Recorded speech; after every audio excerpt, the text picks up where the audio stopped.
안녕하세요. 법무법인 성지 파트너스입니다. 최근 판례의 입장이 바뀌었습니다. 피해자가 공포심을 느낄 만한 상황이었다면 강제추행 혐의를 피할 수 없게 되었습니다. 이에 피해자에게 섣부르게 강제추행 무고죄를 이야기한다면 오히려 위험해질 수 있습니다. 경찰 조사를 앞두고 있다면 피해자에게 잘못을 묻기 전에 혐의가 성립될 만한 상황인지 검토해 보십시오. 저희 법인에서는 증거가 부족하였음에도 상대 측 진술의 신빙성을 문제 삼아 불기소 처분을 이끌어낸 전력이 있습니다. 다만 불리한 상황에서도 유리한 결과를 얻으려면 피해자가 일찍 의뢰하여야 합니다. 경찰 조사 시 이루어지는 진술도 증거의 능력이 있기 때문에 실수하여서는 안 되기 때문입니다. 강제추행 무고죄로 상대 측을 고소하기 전에 충분한 검토 과정을 거치시기 바랍니다. 무고죄 가능한지 알아보려면 먼저 강제추행 무고죄가 성립되는지 알아보려면 첫 번째도 두 번째도 증거를 판독해야 합니다. 피해자가 제출한 증거에서도 의뢰인에게 유리한 점을 발견할 수도 있습니다. 실제로 저희 법인에서 진행한 사건 중 피해자가 제출한 CCTV 영상에서 의뢰인에게 혐의가 없다는 증거를 발견한 바가 있습니다. 무고죄는 경찰에 허위 신고를 하였을 때에 해당합니다. 본 혐의가 성립되려면 형사처분 또는 징계처분을 받게 할 목적이 있었어야 합니다. 무고하게 피해자를 신고한 사실이 밝혀질 시 10년 이하의 징역 또는 1,500만 원 이하의 벌금에 처합니다. 이로써 추행 사실을 허위로 신고한다면 형법 제156조에 의거하여 처벌을 받습니다. 경찰과 검찰이 결백을 밝혀주겠지. 성범죄에 연루된 피해자들이 가장 많이 하는 생각입니다. 사실 경찰과 검찰의 역할이기도 합니다. 하지만 현 사회에서 성범죄를 신고한 피해자의 진술을 의심하는 것은 쉽지 않습니다.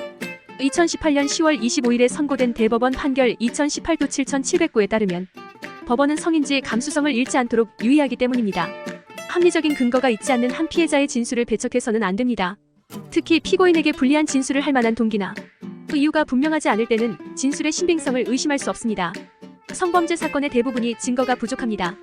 그래서 피해자의 진술에 의존하여 수사가 진행됩니다. 이때 경찰은 피해자의 진술에 크게 모순점이 발견되지 않는 한 증거가 없다고 의심할 수 없다는 의미입니다. 그러므로 피해자는 비교적 불리한 상황에서 경찰 조사에 임하게 됩니다. 이에 피해자는 변호인을 선임할 수 있는 권리가 있습니다. 합당한 방어권 행사를 위해서라도 조속히 변호인 선임을 결정하십시오. 무혐의 판결 후 역고소 가능하려면 성범죄 혐의를 받고 있는 상황에서 무고죄로 역고소를 하는 것은 다음의 사항을 확인해야 합니다. 앞서 말씀드렸듯이 무고죄는 의뢰인에게 형사처벌을 받게 하려는 목적이 있었어야 합니다. 의뢰인의 입장에서는 상대가 그러한 의도로 고소를 하였다고 생각하기가 쉽습니다. 하지만 의외로 강제추행 무고죄는 상대의 목적을 분명하게 입증하기가 어렵습니다. 그렇기 때문에 무혐의를 받은 상황에서 역고소하기를 권합니다. 무혐의 판결 이후에도 승소할 확률이 100%는 아닙니다. 실제로 무혐의 판결을 받은 이후에 역고소하였으나 불기소 처분이 난 사례들이 있습니다. 강제추행 무고죄가 가능하려면 첫 번째로 상대의 과거 행위에 따르면 무고하게 의뢰인을 공격하였다는 점이 확인되어야 합니다. 두 번째로 문제가 되었던 신체 접촉이 추행으로 보기 어렵다는 증거가 뒷받침되어야 합니다. 다음에 실제 사례를 통하여 더 자세히 알아볼 수 있습니다. 무혐의 판결 후 역고소한 사례. 같은 부서에서 근무하였던 A씨와 B씨는 회식 중 추행 사건의 피고인과 피해자가 되었습니다. 하지만 저희 법인에서 조력하여 A씨의 결백을 밝혔습니다. 사건 현장에 있었던 차량의 블랙박스 기록이 결정적인 증거였습니다. 무혐의 판결 후 A씨는 B씨를 강제추행 무고죄로 고소하기를 원하여 다시 저희 법인에 방문하였습니다. 그러나 담당 변호사는 권하지 않았습니다. 당시 두 사람 사이에 신체 접촉이 있었던 것은 사실이고 B씨도 주치 상태였기 때문입니다. B씨가 고의로 A씨를 형사처벌에 이르게 하려 했다는 점을 입증하는 것은 무혐의 판결과 별개의 문제였습니다.